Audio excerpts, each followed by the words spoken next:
Bonjour à tous. Nous allons nous lever pour offrir notre...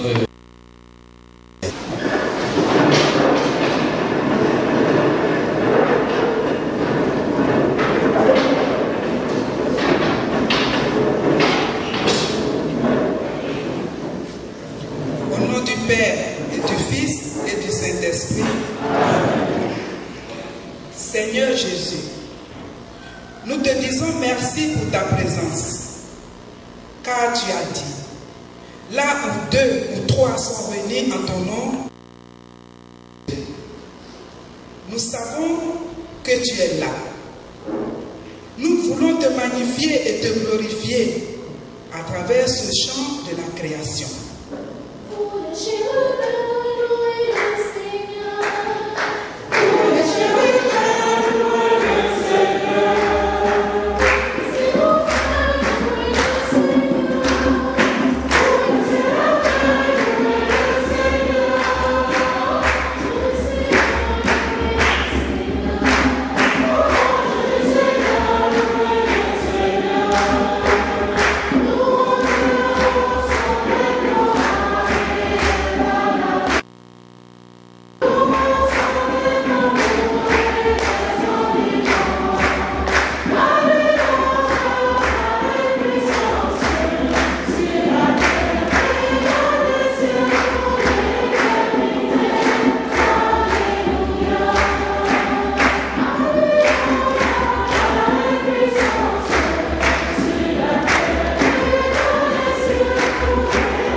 Que ta grâce inspire notre action, Seigneur, et la soutienne jusqu'au bout, pour que toutes nos activités prennent leur source en toi et reçoivent de toi leur achèvement. Par le Seigneur et notre Dieu, qui règne avec toi et le Saint-Esprit, maintenant et pour les siècles des siècles. Amen.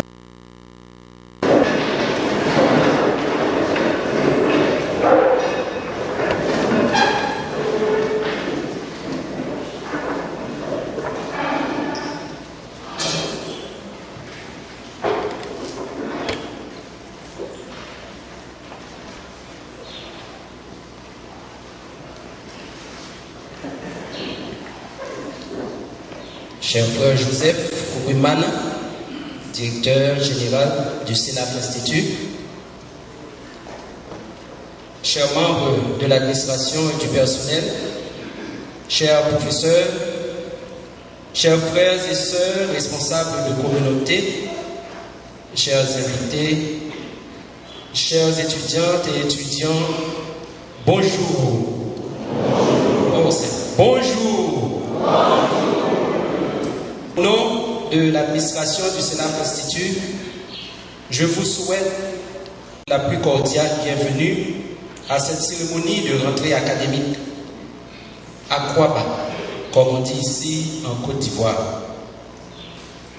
J'espère que les uns et les autres ont pu profiter agréablement des vacances ou des congés d'été.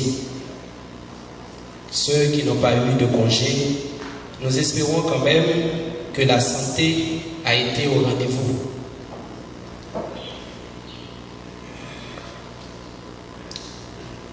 Merci aux uns et aux autres d'avoir bien voulu répondre à l'invitation du Sénat en ce jour.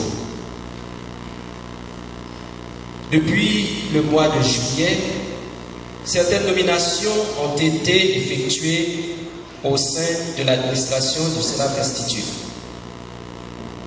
Vous avez pu vous en rendre compte. Un nouveau directeur général a la lourde charge de conduire le navire à bon port. Nous saluons la nomination de frère Joseph Kouimana au poste de directeur général. Je vous prie de l'ovation.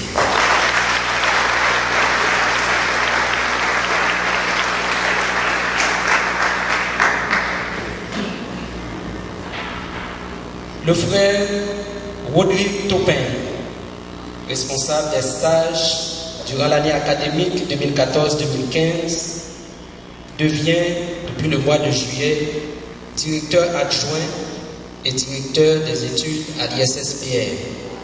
Merci d'accueillir.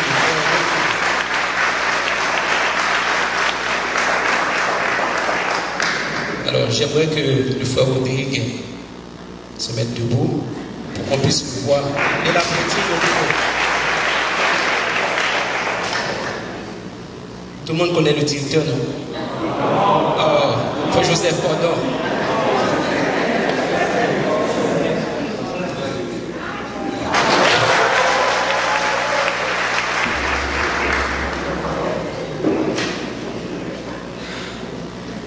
L'ISPR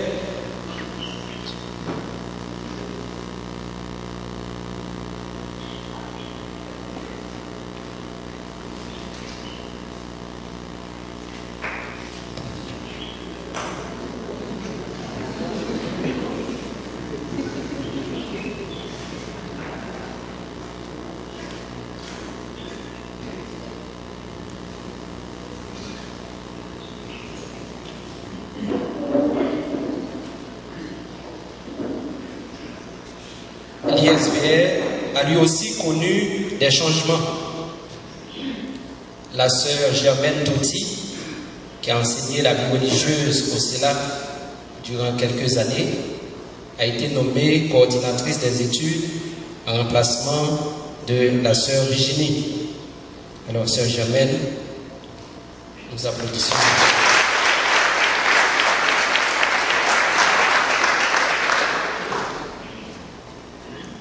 La bibliothèque n'a pas été oubliée après le départ du frère Anaclet.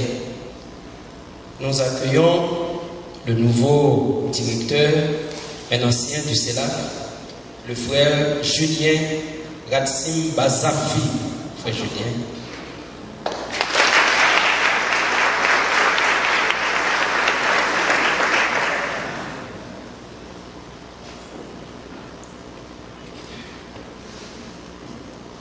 Je voudrais à présent saluer la présence des autres membres de l'administration et du personnel qui s'évertuent à rendre ce cadre agréable à l'épanouissement de nos étudiants.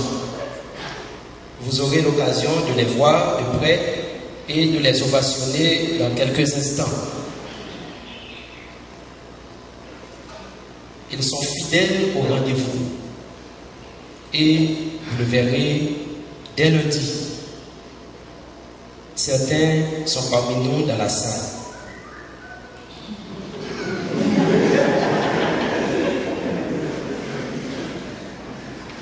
Je salue la présence de nos dévoués collaborateurs, les enseignants. Veuillez vous mettre debout, s'il vous plaît. Tous les enseignants du CELAF Institut, ceux qui sont présents.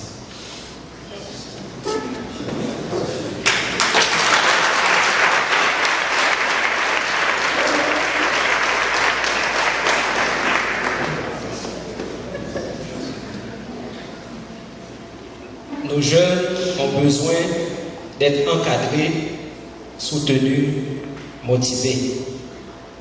C'est le rôle que jouent les responsables de communauté, également les familles. Ceux et celles qui sont présents dans la salle sont priés de bien vouloir se lever pour que les étudiants puissent leur témoigner leur reconnaissance. Les supérieurs et responsables de communauté, s'il vous plaît, veuillez vous lever.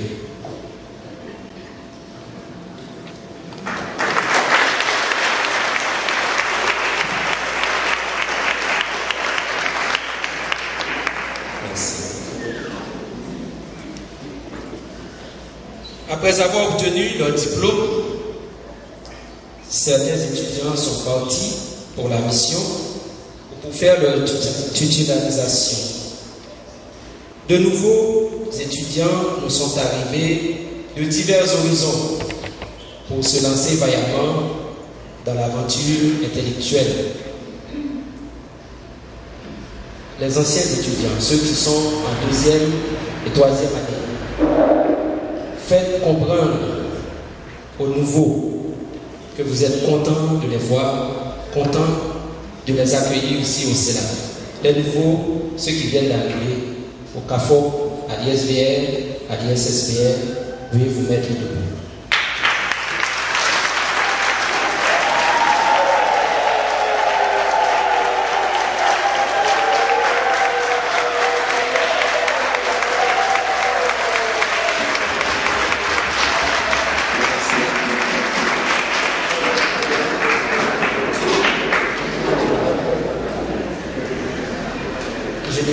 Le programme.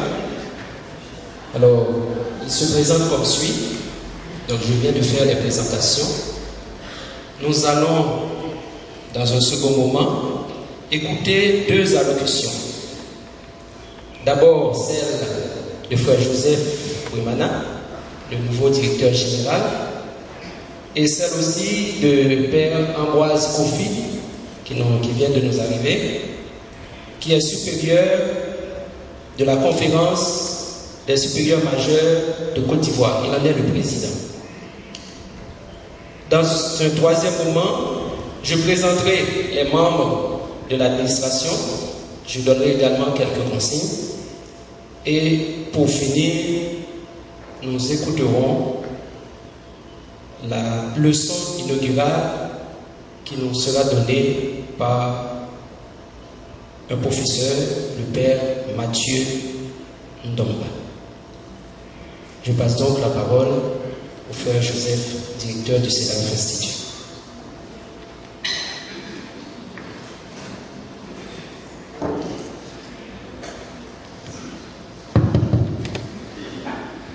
Merci, frère Génion, secrétaire général, pour la parole. Révérend Père, révérends sœurs, révérends frères, chers professeurs et tous les membres du personnel et du soutien, chères étudiantes et étudiants, honorables et distingués invités, nous sommes très heureux de nous retrouver ici ce matin en famille au CEDAF Institut pour cette cérémonie officielle de rentrée académique 2015-2016. Votre présence témoigne de l'intérêt que vous portez à la qualité de la formation qu'offre le CEDAF à nos étudiants. Je voudrais saluer et remercier de façon toute particulière pour leur présence. Père Kofi Kobena Ambroise, président de la conférence des supérieurs majeurs. Les supérieurs majeurs présents ou représentés par les responsables de communauté de nos étudiants. Cher professeur Udo Badou, je demanderai de se lever pour saluer l'Assemblée.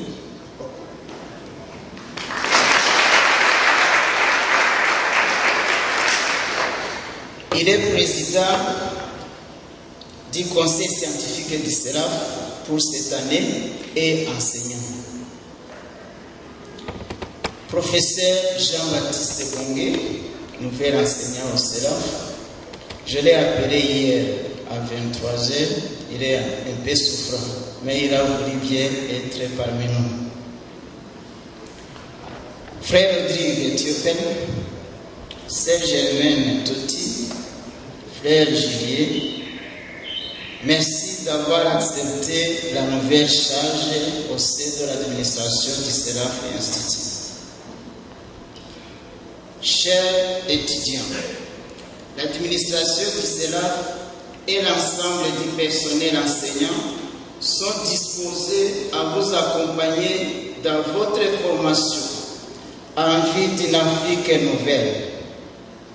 De votre côté, je pense que chacun vient au CERAF avec la ferme détermination de réussir ses études ou tout au moins son parcours de formation. Au début de cette année académique, je voudrais vous inviter à entrer dans la dynamique de l'esprit d'une famille. Le thème de la famille se trouve au centre d'une réflexion approfondie et d'un processus synodal qui comporte des synodes. Un extraordinaire qui vient d'être célébré, un synode ordinairement convoqué pour octobre prochain. On parle souvent des familles tissées, soudées, serrées. Un esprit, des attitudes, des comportements qui sont significatifs, toujours dans le respect des différences et l'écoute attentive des besoins qui s'expriment. Le respect de soi et le respect mutuel se construisent par l'écoute et le dialogue. L'écoute attentive comme processus qui intègre un investissement physique, émotionnel et intellectuel dans une recherche de sens permet la compréhension mutuelle et une bonne entente entre les membres d'une famille. C'est un esprit qui doit être caractérisé par la joie d'être ensemble, le goût de se rassembler et le bonheur qui se dégage de ces belles rencontres. Cet esprit est aussi l'esprit d'une famille dont les membres, tout en étant chacun indépendant et unique, se retrouvent unis par le thème commun du partage à ce qui nous concerne, le savoir, savoir-faire, savoir-être, de l'entraide et de l'échange. Il est un système dans lequel les différents membres et les sous-systèmes interagissent les uns sur les autres à la façon des organes dans le corps humain. Comme la personne humaine, chaque famille humaine évolue comme un tout selon sa façon spécifique. Pour un esprit de famille, le principe de la solidarité envers les autres reste un élément incontournable dans l'atteinte des objectifs fixés. Celui-ci permet à tous ces acteurs de mieux se connaître pour mieux aider les autres à s'épanouir dans et par le groupe. La connaissance de soi et le dépassement de soi aident les membres des groupes et familles à éviter les conflits et les frustrations susceptibles de compromettre l'esprit du groupe. Cet effort de maîtrise de soi, d'ouverture et de sympathie avec l'autre permet à chacun de s'épanouir, de se réaliser au sein du groupe et par le groupe. La personne étant psychologiquement équilibrée, non seulement remplir ses devoirs avec abnégation, mais aussi aider les autres à s'acquitter de leurs tâches ou à réussir. Par contre, une personne qui a des difficultés intrapersonnelles ou interpersonnelles, non seulement n'a pas confiance en soi et aux autres, mais aussi cultive à lui la méfiance, la haine, la zizanie, la division dans le groupe. C'est ensemble et par association, membres de l'administration, les professeurs et étudiants, que nous pourrons créer ce climat et l'entretenir en vue d'atteindre nos objectifs, chacun à son niveau. Chers étudiantes, chers étudiants, que le CERAF, au cours de cette année académique, devienne ce lieu d'amour où chaque membre apprend à aimer, à s'aimer et à se dépasser en vue d'une Afrique renouvelée où au mieux le monde est meilleur. À tous et à toutes, je souhaite une année académique 2015-2016 heureuse et pleine de succès. Mais dans la main, formons une famille illuminée par la lumière du Christ, l'éducateur par excellence. Que la Sainte Famille soit notre guide et notre compagnon de route tout au long de cette année académique. Je vous remercie.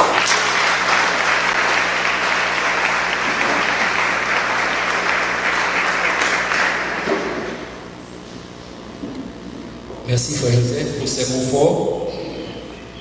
Nous espérons que tout au long de cette année, l'administration, les professeurs et les étudiants vont se mettre à la tâche pour que cette année soit une année réussie. Nous accueillons à présent le Père Ambroise Kofi, qui est président des conférences des supérieurs majeurs, conférences féminines et conférences masculines. Père Ambroise, merci d'être avec nous. Vous avez la parole.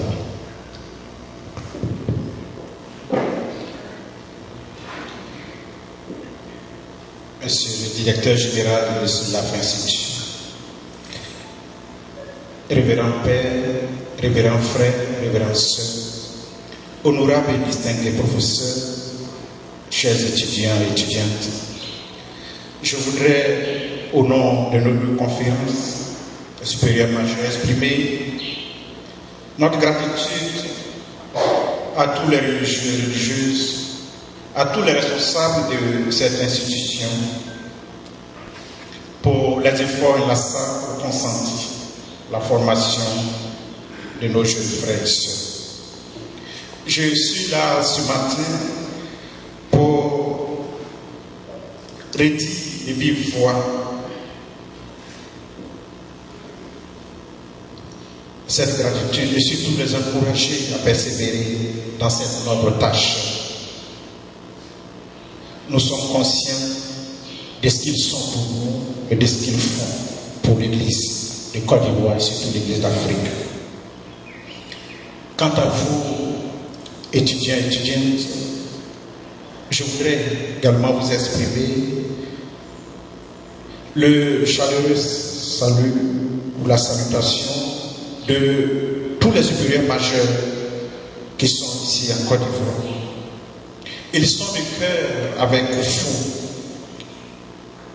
et prient Dieu qui fertilise tout esprit, vous innover sans cesse pour que vous puissiez découvrir les profondeurs de la sagesse de Dieu. Nous courons, comme vous le savez, allègrement vers la fin de l'année qui nous a été consacrée. Il est toujours d'actualité que chacun de nous s'approprie les valeurs et les appels de l'Église. Comme dit le pape François, réveiller le monde. nous pensons qu'il est juste, avant de réveiller le monde, que nous nous réveillons nous-mêmes, que nous laissions l'Esprit de Dieu nous réveiller, nous révéler à nous-mêmes. Ensuite, nous trouverons au fond de nous-mêmes ce foyer de lumière qui nous permettra de réveiller le monde autour de nous. Je crois que c'est l'objectif, l'un des objectifs de cette belle institution. Je crois également que c'est l'objectif pour lequel vous êtes ici, au nom de vos communautés, au nom de vos instituts, au nom de l'humanité. Nous vous souhaitons une bonne présence ici. Surtout, profitez de la science de vos professeurs pour grandir en humanité et en esprit. Comme disait quelqu'un, devenir un homme est un art. Et vous avez avec vous des artistes. Si vous savez les côtoyer, ils vont vous tailler. Vous serez de belles statuettes. C'est notre souhait. Vous savez, la relève se fait. Mais la relève dans un monde exigeant. Dans un monde qui ne se contente plus de réciter seulement le chapitre. Dans un monde qui cherche le pourquoi des choses, qui s'interroge. Ne négligez pas surtout vos études. Formez-vous. Et vous verrez que ceux qui sont au niveau supérieur, demain, en prenant les places, vous aurez la force d'assumer, de faire mieux qu'eux. Au nom donc de nos deux conférences qui travaillent main dans la main, je voudrais vous souhaiter une heureuse année académique. Que Dieu continue de vous fortifier. Que Dieu bénisse toujours cette institution. Que Dieu veille sur ceux qui forment votre esprit pour les jours à venir, pour le monde demain. Je vous remercie.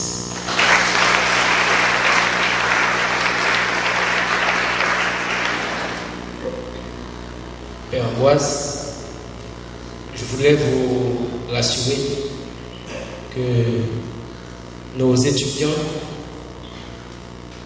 ils sont aussi. C'est de la bonne pâte. Avec cette argile, nous sommes sûrs que les artistes que sont nos professeurs nous produiront à la fin de l'année vraiment des œuvres d'art. Et je vous invite à la fin de l'année à voir ce que nos professeurs auront produit avec ces étudiants. Merci, Père Ambroise. Comme annoncé, je vais vous présenter les membres de l'administration.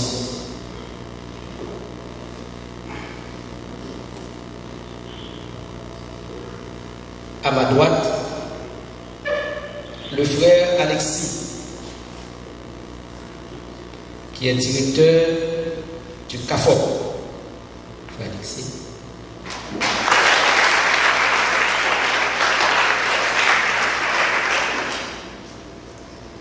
Dans l'Assemblée, Madame Foufier, coordonnatrice du CAFOP.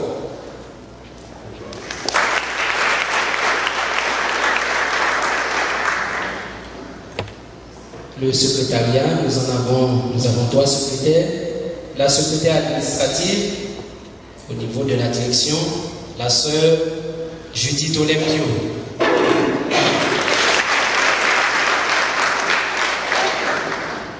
La secrétaire à l'accueil, Madame Alice Mamon.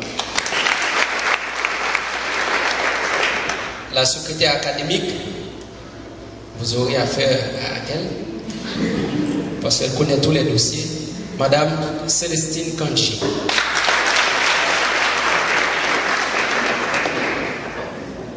La bibliothèque, donc nous avons présenté le directeur tout à l'heure, Nous avons 2 bibliothécaires qui l'accompagnent dans le travail.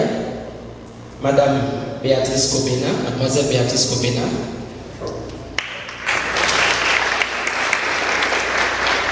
Et Kwaku Anon Jean-Luc.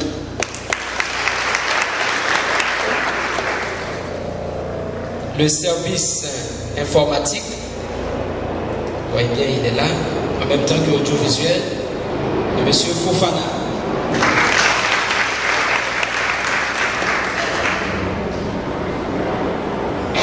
Quand vous avez mal à la tête, vous avez des migraines, un malaise, je vais vous référer à un médecin qui est ici présent. C'est la sœur Rosa Munoz.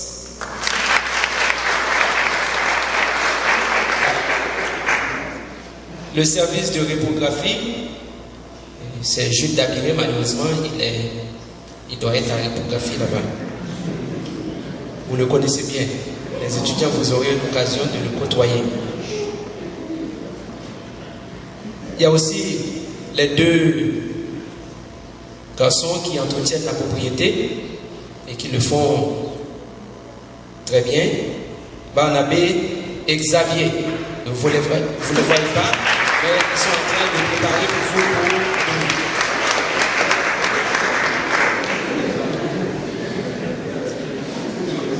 J'espère n'avoir oublié personne.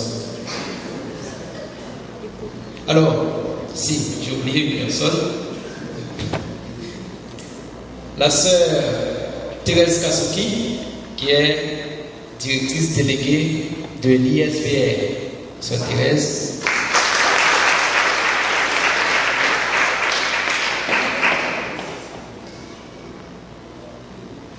Alors, vous savez, j'ai dit tout à l'heure que vous êtes docile, vous êtes de la bonne patte. Mais si on veut atteindre les résultats, il faut que nous soyons disciplinés. Alors, il y a 3 points que je vais vous signaler. Vous allez les mettre en pratique. La présence au cours, ce n'est pas facultatif, c'est obligatoire. Le 2e point, la ponctualité. Soyez à l'heure. Si possible, avant l'heure. Il n'y aura pas palabre entre nous. Et pour avoir de bons résultats également, soyez appliqués et assidus au travail. N'attendez pas à la fin pour préparer vos travaux. Prenez de l'avance, ainsi vous serez sûr que vous ferez de bons travaux et les professeurs vous donneront de bonnes notes. Merci. Les autres consignes, on vous les donnera demain matin, par niveau. Ceux qui viennent d'arriver, vous serez avec moi dans la salle ici, les nouveaux du CAFOP, de l'ISVR et de l'ISSPR. Les 2e et 3e années de l'ISSPR, vous serez avec le frère Rodrigue Topin. Ceux de master, avec le frère Joseph. 2e année de l'ISVR avec la sœur Kasuki. Ceux de première année du CAFOP, quand vous aurez fini avec moi, vous irez rencontrer le frère Alexis et madame Foufier. Alors, je vous attends demain à 8 heures. Les vacances sont terminées. Alors, tout à l'heure, à ceux de toi. La 3e année ISVR, demain, ne serait pas là, ce serait le mercredi à 8 heures. Donc, ISVR 3, vous revenez mercredi à 8 heures. Vous êtes content?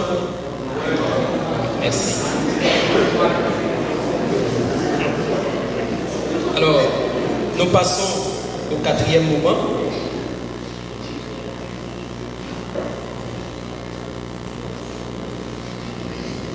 En fait, c'est pour le tutorat mercredi, mais le cours commence lundi. Alors, le 4e moment sera animé par le frère Rodrigue Topin. Donc, je lui laisse la parole. Merci, frère. Avant de rentrer dans ce 4e moment, permettez que je présente celui qui a présenté tout le monde sans se présenter. Il s'agit du frère Gély Olotur, le secrétaire général de CELAF Institut.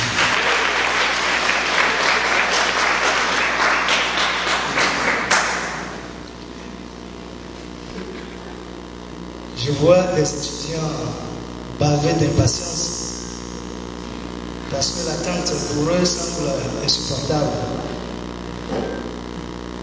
Alors on ne vous fera pas languir davantage. Votre soif et notre soif de connaissance sera comblée ce matin à travers cette leçon inaugurale portant sur la protection de l'environnement.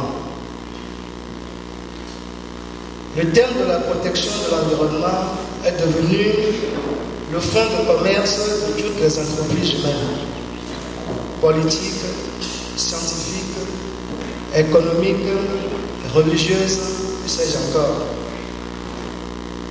Dans un tel Royaume-Uni, il importe que des voies autorisées nous conduisent sereinement vers la vérité des hommes, mais aussi la vérité de Dieu.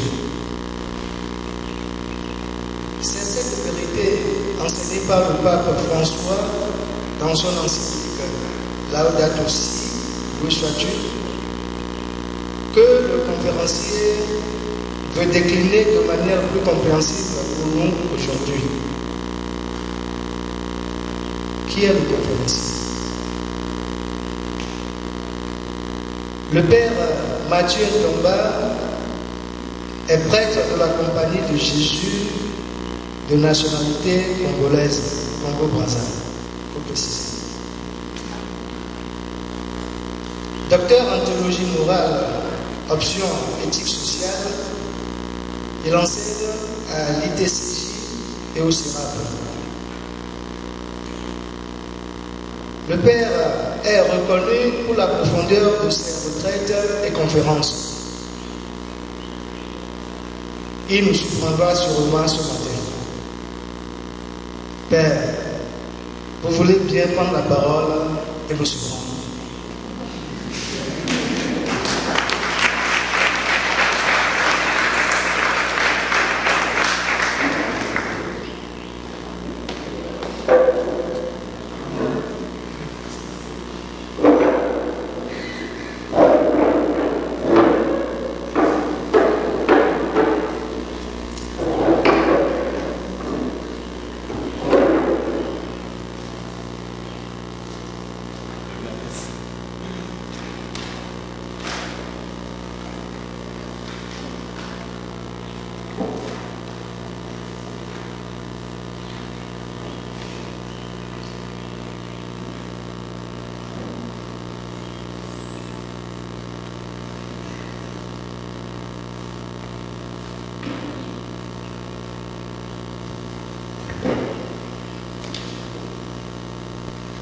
Révérend frère directeur général du CELAF, honorables autorités du CELAF, chers collègues, chères étudiantes et étudiants, mesdames, messieurs, je voudrais de prime abord reconnaître l'honneur qui m'est fait par l'invitation à moi adressée par les autorités du CELAF de partager avec vous ce jour, en ce jour de l'ouverture de l'année universitaire.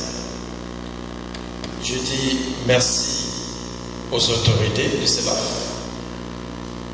mais aussi à toute la communauté universitaire de cet institut. Je souhaite parler pendant 35 minutes, parce qu'on m'a parlé d'une heure. Je souhaite parler pendant 35 minutes. Nous aurons 25 minutes pour des échanges. Il m'a été demandé de partager avec vous sur le contenu, je dis bien le contenu, de Laudato Si, loué sois-tu, l'encyclique du pape François sur la sauvegarde de la maison commune, ou plus précisément sur l'environnement, donné à Rome le 24 mai 2015. Je ne ferai donc que ce qu'on m'a demandé de faire, c'est-à-dire vous partager le contenu de l'encyclique. C'est depuis le début des années 1970 que l'enseignement social officiel de l'Église catholique s'intéresse de manière explicite à ce qui est connu aujourd'hui comme la crise écologique et environnementale, notamment avec la lettre du pape Paul VI, lettre apostolique du pape Paul VI, Octogesima Adveniens, donnée le 14 mai 1971 à l'occasion du 80e anniversaire du Rerum Novarum. Cependant, Laudato Si est la première encyclique papale spécifiquement dédiée aux questions écologiques. Pour faciliter la lecture de ce texte, je vous propose de le lire en suivant la méthode généralement en usage dans l'enseignement social de l'Église, à savoir voir, juger, agir. En effet, quand on regarde attentivement Laudato Si, on se rend compte que le pape François a suivi effectivement cette méthode pour écrire son encyclique. Nous pourrons ainsi plus facilement suivre le message de ce texte. C'est d'abord nous identifions le voir, c'est-à-dire le problème qui justifie la rédaction de l'encyclique. Ensuite, le jugement moral qu'il fait, c'est-à-dire les principes éthiques ou les principes qu'il utilise pour formuler son jugement moral. Et enfin, l'agir, c'est-à-dire les recommandations et lignes d'action qu'il dégage. Vous avez donc compris que ma présentation aura 3 grandes parties. Le voir, que j'intitule la crise écologique et la responsabilité humaine. La deuxième partie sera le juger, dont le titre dans cet exposé est le concept d'écologie intégrale comme réponse éthique à la crise écologique. Et la troisième partie de mon exposé, c'est agir, auquel j'ai donné le titre Orientation pour l'action en vue de la réalisation de l'écologie intégrale. Première partie, donc, la crise écologique et la responsabilité humaine. Le pape François commence par voir le problème. Et dans l'enseignement social de l'Église, le voir est la perception et l'étude des problèmes réels et leurs causes, dont l'analyse relève de la compétence des sciences humaines et sociales. Donc, ce n'est donc pas surprenant de constater ou de remarquer que le pape fait usage des résultats des études des sciences humaines sur les questions écologiques. Donc, le voir nous permet de poser la question ou de trouver la réponse à la question pourquoi. Pourquoi le pape François a-t-il écrit Laudato Si? Quel problème a-t-il identifié qui a justifié la rédaction de cette encyclique? La réponse à cette question semble évidente. Lui-même d'ailleurs le précise dans l'introduction en disant que face à la détérioration globale de l'environnement, je voudrais m'adresser à chaque personne qui habite cette planète. Il s'agit donc de ce que l'on a appelé la crise écologique. De manière générale, on appelle crise écologique les dysfonctionnements environnementaux qui sont observés à nos jours dans la planète.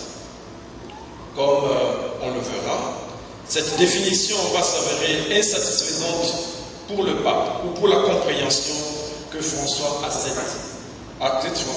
de cette crise.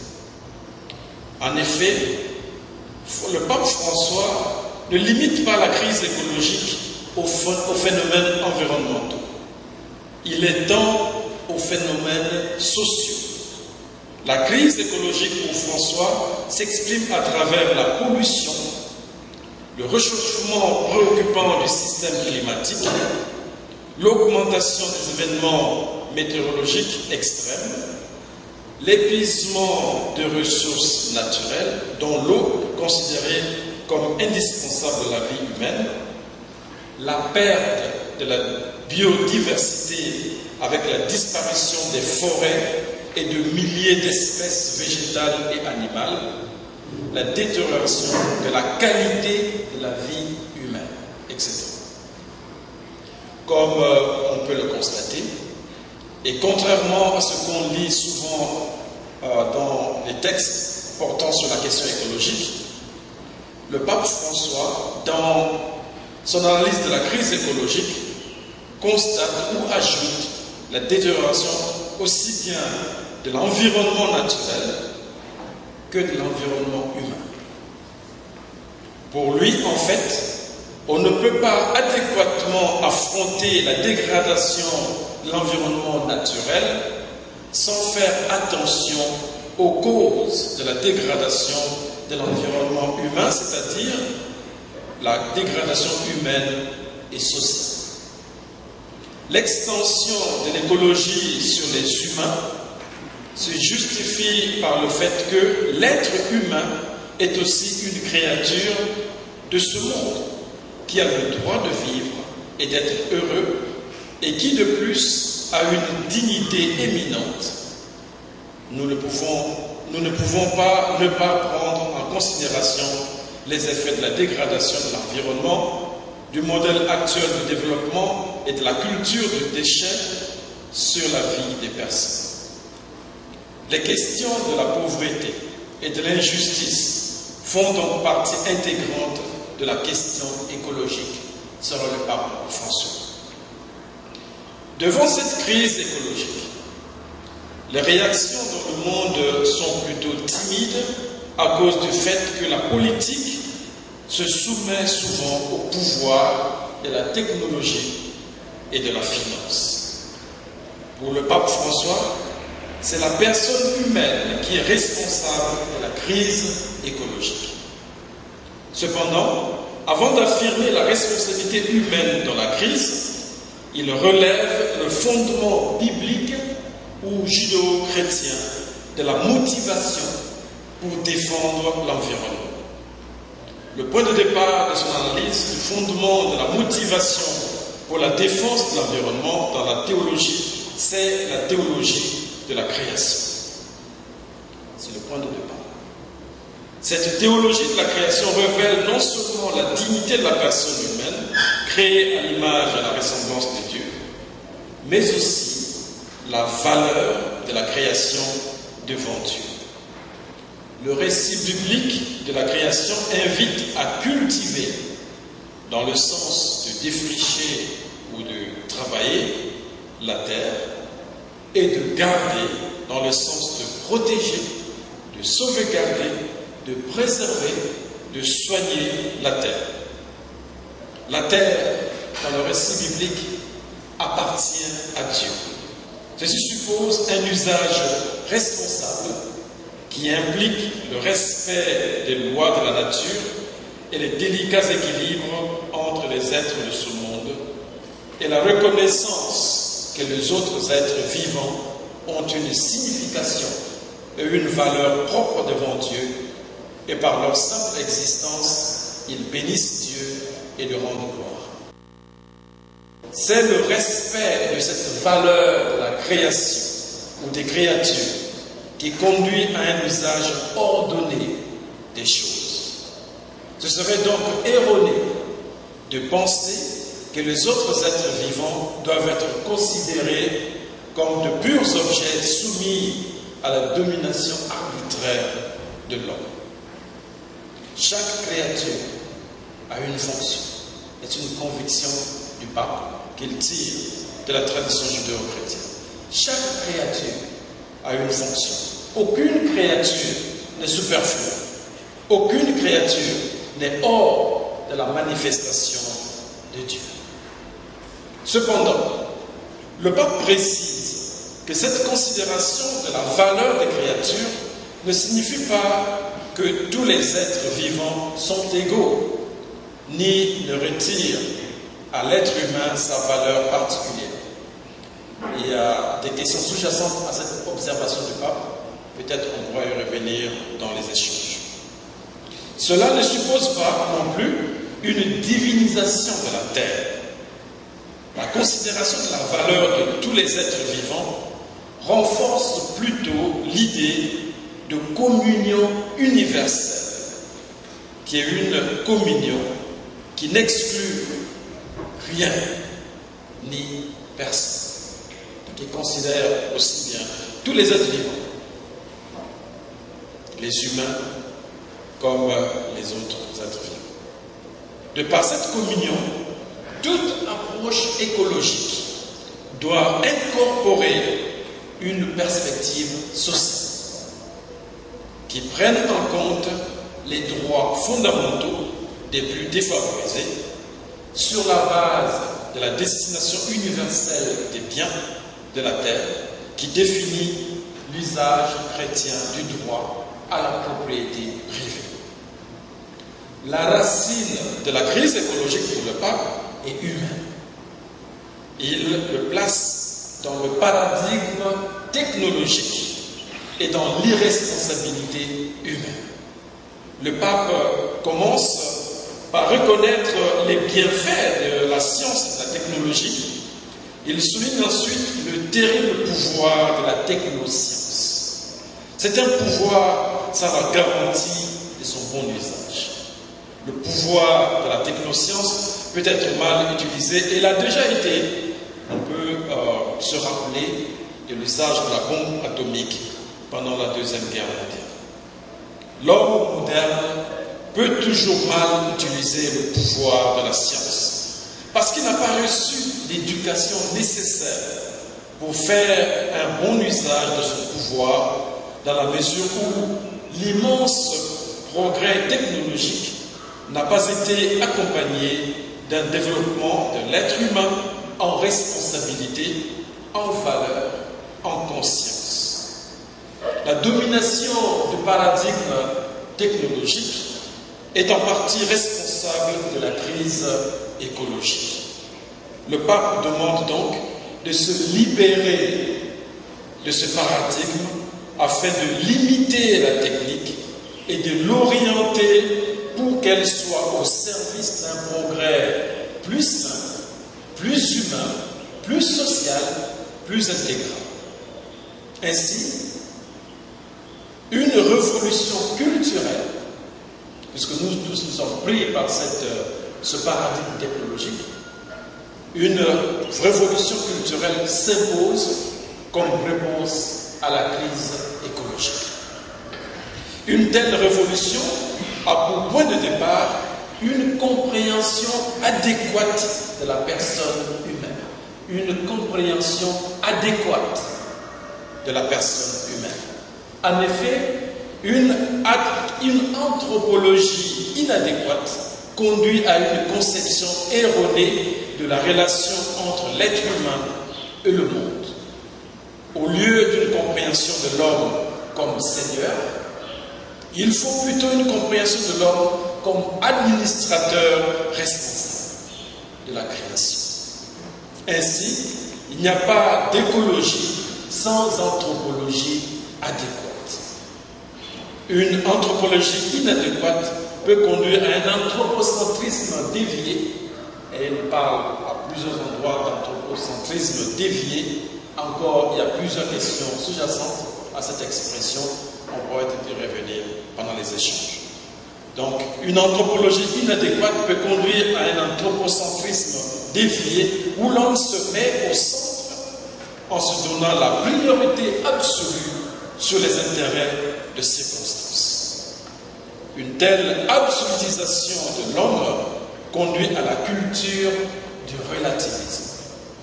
Pour le pape, cette culture du relativisme est une pathologie qui pousse une personne à exploiter son prochain et à le traiter comme un pur objet, l'obligeant aux travaux forcés ou en faisant de lui un esclave à cause d'une dette. C'est la même logique qui pousse à l'exploitation sexuelle des enfants ou à l'abandon des personnes âgées qui ne servent pas les intérêts personnels. C'est aussi la logique intérieure de celui qui dit « laissons les forces invisibles du marché réguler l'économie » parce que ces impacts sur la société et sur la nature sont des dommages inévitables. S'il n'existe pas de vérité objective, ni de principe solide hors de la réalisation des projets personnels et de la satisfaction des nécessités immédiates, quelle limite